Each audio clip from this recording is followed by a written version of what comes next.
What would you do right now if you had $100 grand to invest? Where would you invest it? Vegas. Put all in black, right? Yeah, put all in black. You're tuned in to Boardwalk Talks with Monopoly Group Toronto, where we give you the latest news, tips, and tricks all about real estate investing so that you too can climb the property ladder. Visit us at torontomonopoly.ca.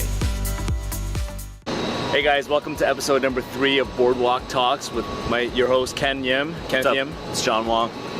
Hey, so John, you get a lot of questions, right? What would you do right now if you had $100 grand to invest? Where would you invest it? Vegas. Put all in black, right? Yeah, put all in black. No, let's put it somewhere safer in real estate. What would you do? Alright, well, there's 2 routes you can go, right? We can go pre-construction, or we could buy something that's currently existing in the resale market. Right. Any preference? What's your preference?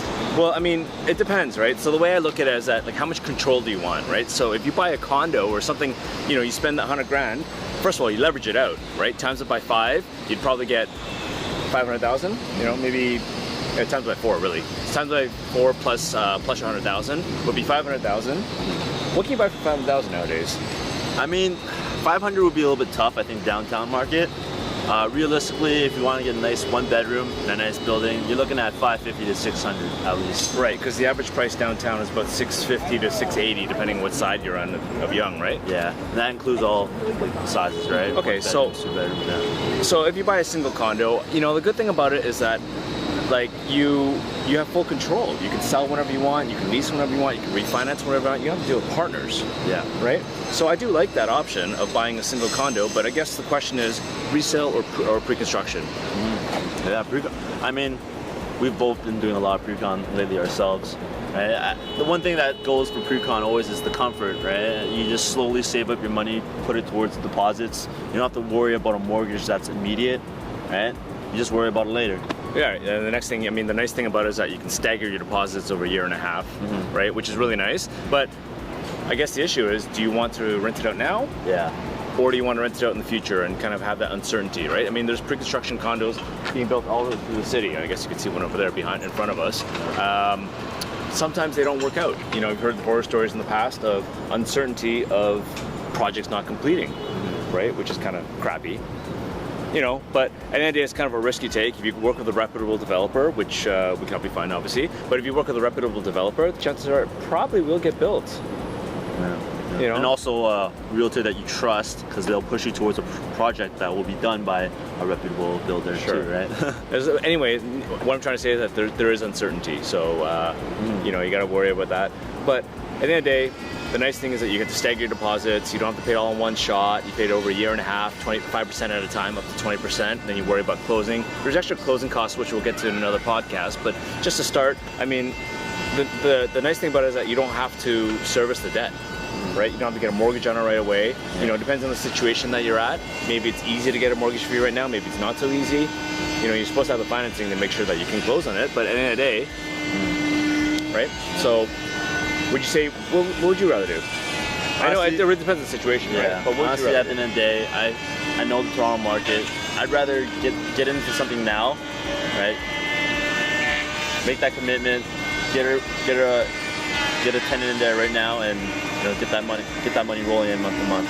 Right, because then you hit the 4 pillars of real estate income, which we talked about last episode, right? You get the cash. Actually, tell me what the 4 pillars are. You know them. So appreciation on the home, right? You get cash flow every month to month. You get to pay down that mortgage, and of course, taxes. Right, a lot of tax breaks involved with buying real estate, deferrals. Yeah, you can deduct your expenses. You can defer the income. Capital gains. Right. You can also depreciate your assets so that you're getting less rental income. You're claiming less rental income anyway. You just have to pay back with the capital gains section part. Anyway, also you also get half tax on real estate in Toronto if you're a Canadian citizen, which is a really awesome benefit to have.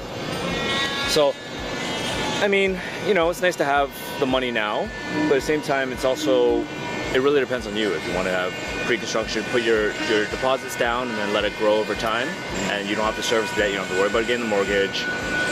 Downside is you don't get the tenant. Or, I mean, maybe some other options is that we can you can partner with people too, right? Yeah. So, like, you know, maybe if you have 100,000 down, maybe you and I could partner something. We can go 100,000 each, half, and then go 200,000 and buy maybe a freehold somewhere, or something out of town. Yeah. You know, but the problem is, again, you don't get control. Yeah, what if my plans change? I mean, you know, you have a child yourself too. What if you need the funds one day, you gotta pull it out, but I'm not ready to sell yet. Right. Then what? Yeah, that's an issue. At the same time, I guess you could also, if you had 100 grand down, maybe you could use private mortgages. We talked about that last episode, didn't we? Yeah, private mortgages, right. I guess the downside of private mortgages, though, again, you don't get the 4 pillars of your income, you don't get depreciation. All you get is just the interest rate increase. And you, at the end of the day, you get the asset back, or you get your money back, which is cool.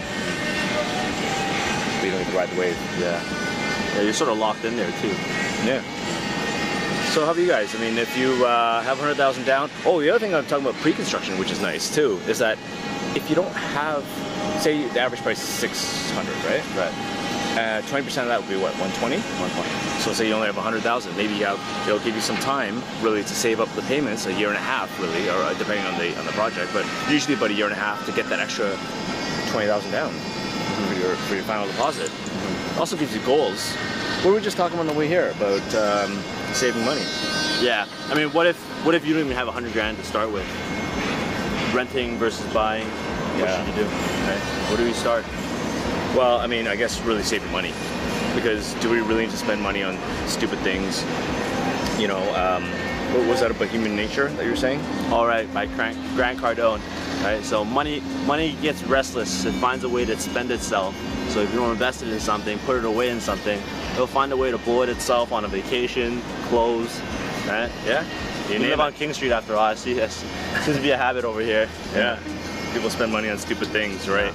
So at the end of the day, I think I tell people that investing is a function of how much money you can save, right? The more money you can save, obviously you need that capital to kind of grow it and plant it and kind of grow like a seed, right? You got to grow it and it sprouts over time. But if you haven't saved anything, how do you expect to hit it? Yeah, you gotta start somewhere, guys. Yeah.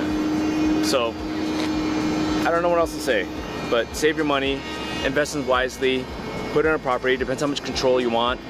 And if you have any questions, you can always reach out to us, torontomonopoly.ca. Any other questions? Any other things? No? Cheers, guys. Thanks for watching. If you like what you just watched, don't forget to click to subscribe. We're on Apple, iTunes, and YouTube as well. And visit us at www.torontomonopoly.ca. Thanks for watching.